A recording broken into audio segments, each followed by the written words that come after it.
BGB হবে সীমান্তের নিরাপত্তা ও আস্থার প্রতীক। মহাপরিচালকের এই মূল মন্ত্রে দীক্ষিত হয়ে ব্রাহ্মণবাড়িয়া সীমান্তে বড় ধরনের চোরাচালান বিরোধী অভিযান পরিচালনা করেছে বর্ডার গার্ড বাংলাদেশ বিজিবি। অভিযানে বালুর নিচে লুকিয়ে পাচারকালে প্রায় ১.১ কোটি টাকা মূল্যের বিপুল পরিমাণ অবৈধ ভারতীয় জিরা ও একটি ট্রাক জব্দ করেছে সরাইল ব্যাটালিয়ন ২৫ বিজিবি। বিজিবি সূত্রে জানা যায়, সরাইল ব্যাটালিয়নের অধিনায়ক লেফটেন্যান্ট কর্নেল জাব্বার আহমেদ সিগন্যালসের দিক নির্দেশনা ও সুনিপুণ পরিকল্পনায় এই সফল অভিযান পরিচালিত হয়। ২৩ মার্চ আনুমানিক রাত ৩:১৫ দিকে গোপন সংবাদের ভিত্তিতে ব্রাহ্মণবাড়িয়া ট্রানজিট ক্যাম্পের একটি বিশেষ টহল দল চান্দুরা এলাকায় অবস্থান নেয়।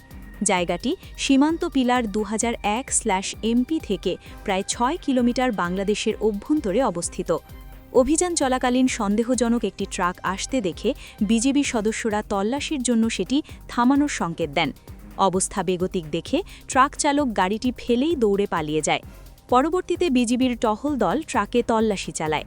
এ সময় ট্রাকের ভেতরে বালু দিয়ে অভিনব কায়দায় লুকিয়ে রাখা ৪,৯৫০ কেজি ভারতীয় জিরা উদ্ধার করা হয়।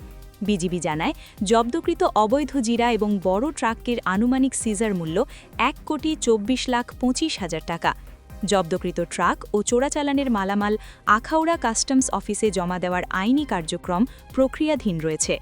বিজিবি আরও জানায়, ঊর্ধ্বতন সদর দফতরের নির্দেশনা অনুযায়ী সরাইল ব্যাটালিয়ন ২৫ বিজিবির দায়িত্বপূর্ণ এলাকা ব্রাহ্মণবাড়িয়াল বিজয়নগর ও আখাউড়া এবং হবিগঞ্জের মাধবপুর উপজেলা সীমান্তে নিরাপত্তা রক্ষা ও চোরাচালান প্রতিরোধে বিজিবির গোয়েন্দা নজরদারি ও আভিযানিক কার্যক্রম সর্বাত্মকভাবে অব্যাহত রয়েছে।